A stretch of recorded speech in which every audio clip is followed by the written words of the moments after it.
எங்க போறீங்க?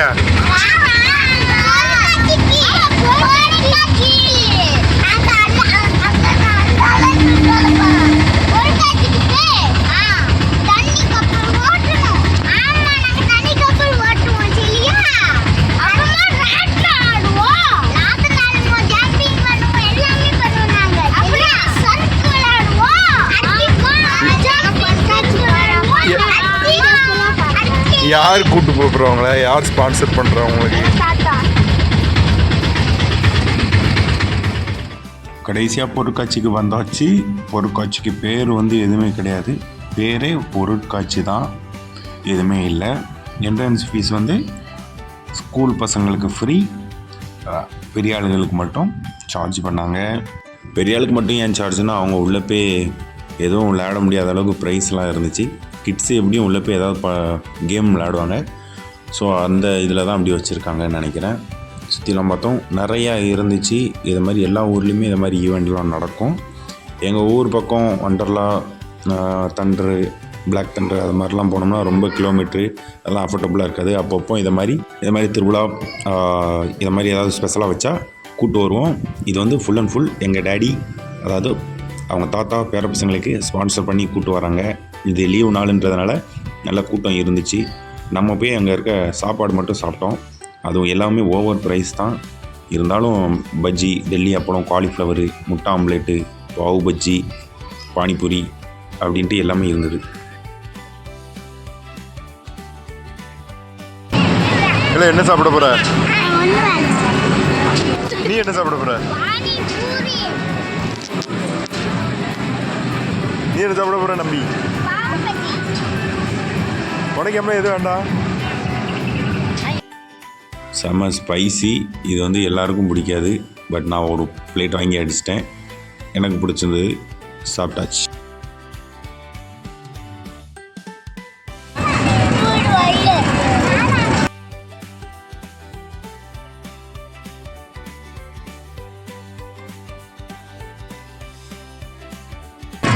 நல்லா இருக்கா?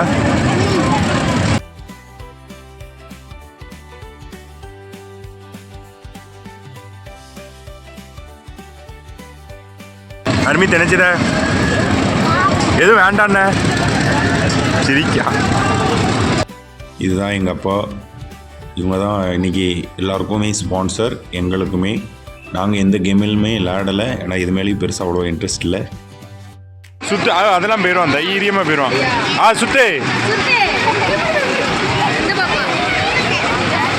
சுத்து, முன்னாடி முன்னாடி சுத்து, இங்க இங்க அப்படி வா வா.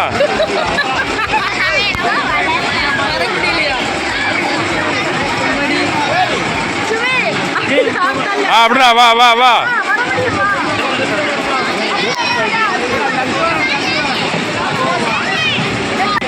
வா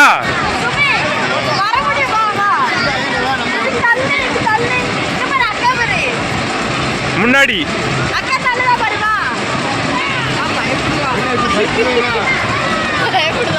இது மாதிரி போட்டிங் எனக்கும் பண்ணணும்னு ஆசையாக இருந்துச்சு பார்க்கும்போது.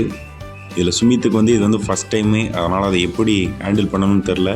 இதனால் ஒரு மாதிரி ஸ்ட்ரகிள் பண்ணி ஹேண்டில் பண்ணால் இது வந்து இப்போ எல்லா இடத்துலையுமே இது ட்ரெண்டாக இருக்குது. எல்லா கிட்ஸுமே விரும்பி விளையாடுவாங்க.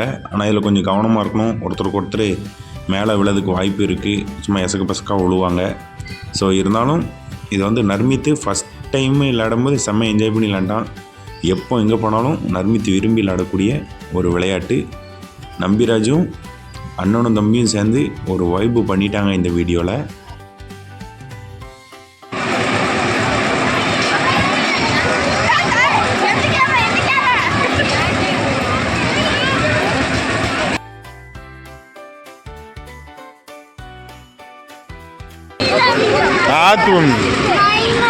பயமா இருக்கா? அந்த தாத்தாட்ட போ, ஏறிட்டு இருக்காதப்போ.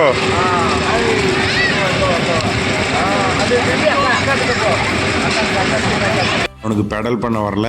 ஸோ அப்பா வந்து தண்ணிக்குள்ளே தள்ளி விடுதாங்க.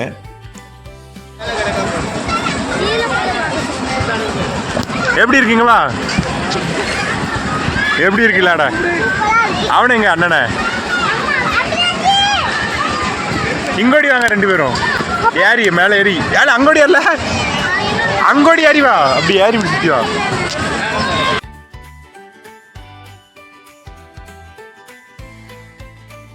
தாத்தா பேர பசங்களை அழகாக கையை பிடிச்சி கூட்டு வராங்க. எல்லோரும் நல்லா டயர்ட் ஆகிட்டாங்க, வேற்று விறுவிறுத்துருச்சு.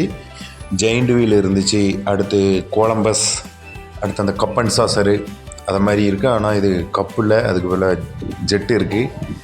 அடுத்து ட்ராகன் ட்ரெயின், விஆர் இது வந்து ஒரு ஆளுக்கு 100 ரூபாய் சார்ஜ் பண்ணாங்க.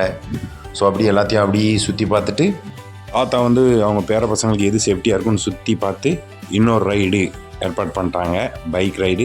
அதையும் நல்லா என்ஜாய் பண்ணி விளையாண்டாங்க. நான்லாம் இது சின்ன வயசில் சுற்றின ஞாபகம் இருக்குது. அப்படி என்ஜாய் பண்ணி அப்படி ரியல் பைக் ஓட்டுற மாதிரி அப்படி நல்லா என்ஜாய் பண்ணி ஃபீல் பண்ணி ஓட்டுவேன். இப்போ இதெல்லாம் பார்க்கும்போது நார்மலாக தெரியுது. அதாவது அந்தந்த வயசில் என்ஜாய் பண்ணியிருப்போம். அதை மாதிரி இவங்களுக்கும் ஒரு வாய்ப்பு கொடுக்கணும். கண்டிப்பாக இது மாதிரி கிட்ஸை கூட்டு போய் விளையாட வைக்கிறது அவங்களுக்கு நல்ல ஒரு ஜாலியை தரும், நல்ல ஒரு மெமரி தரும், ஸ்வீட்டாக இருக்கும் அவங்களுக்கு. இதை பின்னாடி நினச்சி பார்க்கும்போது எங்கள் அப்பா சின்ன வயசில் இதை மாதிரி சைட்டு எங்களை கூப்பிட்டு போயிருக்காங்க. அடுத்து அவங்க பேர பசங்களை கூப்பிட்டு போகிறாங்க. அடுத்து நான் என் பிள்ளைங்களையும் பேர பசங்களையும் கூப்பிட்டு போகணும். இப்படி தான் இருக்கும் இந்த ரொட்டீன்.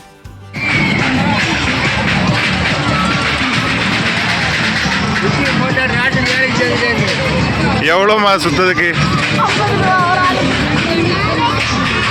நல்ல பிஸ்னஸ். ராட்டை ஸ்பீடாக சுற்றுறதுக்கு விஜய் அவங்க அம்மாவே களம் இறங்கிட்டாங்க. போட்டு கிருட்டுன்னு சுற்றி விட்டாங்க. ஸோ எல்லாம் நல்லா என்ஜாய்மெண்ட். கடைசியாக ஸ்லோவாக வச்சு சுமித் ஒரு ரவுண்டு அவனையும் என்ஜாய் பண்ணான். அப்படியே வீட்டுக்கு கிளம்பியாச்சு. போகிற வழில ஏதாவது சாப்பிட்லான்னு நினச்சிக்கும் போது வயிறு ஃபுல்லாகவே இருந்தது. காரணம் இங்கே சாப்பிட்ட ஸ்நாக்ஸு தான்.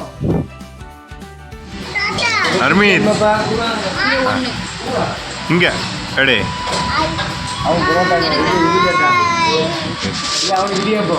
ரெண்டு வச்சுருங்க போதும். அதனால் கொஞ்சம் புரோட்டா சாப்பிட்டுட்டு அப்படியே வீட்டுக்கு கிளம்பிட்டோம்.